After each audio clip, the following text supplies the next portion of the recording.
Hello friends, સ્વાગત છે તમારું અમારી ચેનલ ખાના પીના ફૂડ્સમાં। તો આજે આપણે બનાવીશું એકદમ હેલ્ધી એવા સરગવાના થેપલા।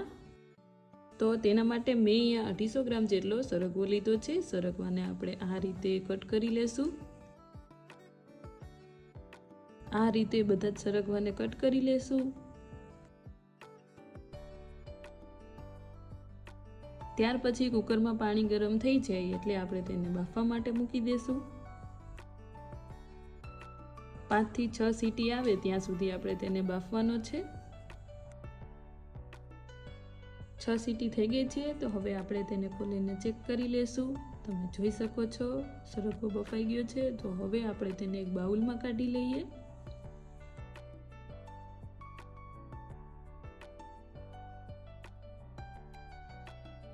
ત્યાર પછી ચમચા વડે આ રીતે તેને પ્રેસ કરીને તેનો પલ્પ અલગ કરી લેશું।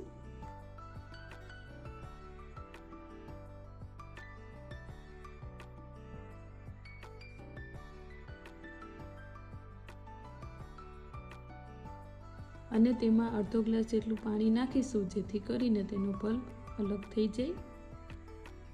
અને પછી આપણે જે સરગવાના પલ્પનું પાણી છે તેમાં જ લોટ બાંધવાનો છે। એટલે તેમાં આપણે થોડી હળદર, થોડો ગરમ મસાલો અને થોડું લાલ મરચું પાવડર એડ કરીશું અને અડધી ચમચી જેટલી હિંગ અને સ્વાદ પ્રમાણે મીઠું નાખીશું।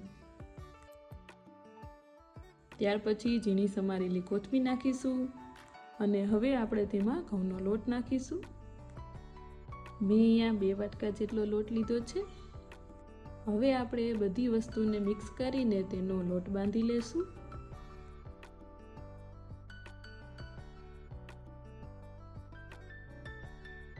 આ રીતે લોટ બંધાઈ જાય એટલે આપણે તેના ઉપર થોડું તેલ લગાવીને તેને 2 થી 3 મિનિટ સુધી મસળી લેશું।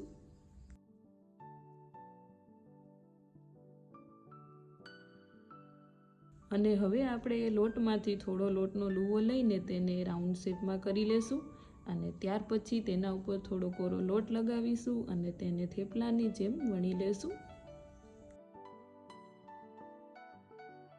થેપલાને આપણે ના બહુ જાડા અને ના એકદમ પાતળા એવા મીડિયમ સાઇઝના વણી લેશું।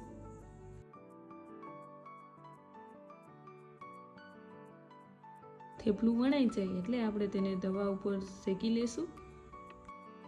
થેપલું શેકતી વખતે આપણે ગેસની ફ્લેમને મીડિયમ ટુ લો રાખવાની છે અને થેપલાને આ રીતે ફેરવીને તેના ઉપર 1 ચમચી જેટલું તેલ લગાવીશું અને બીજી બાજુ ફેરવી લેશું અને બીજી બાજુ પણ 1 ચમચી જેટલું તેલ લગાવીશું।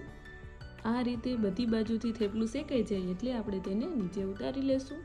તો તૈયાર છે હેલ્ધી એન્ડ ટેસ્ટી સરગવાના થેપલા, જેને તમે કોઈ પણ અથાણા સાથે યા તો ટમેટાની ચટણી સાથે સર્વ કરી શકો। જો તમને મારી રેસીપી ગમી હોય તો વિડીયોને લાઇક, શેર અને ચેનલને સબસ્ક્રાઈબ જરૂરથી કરજો।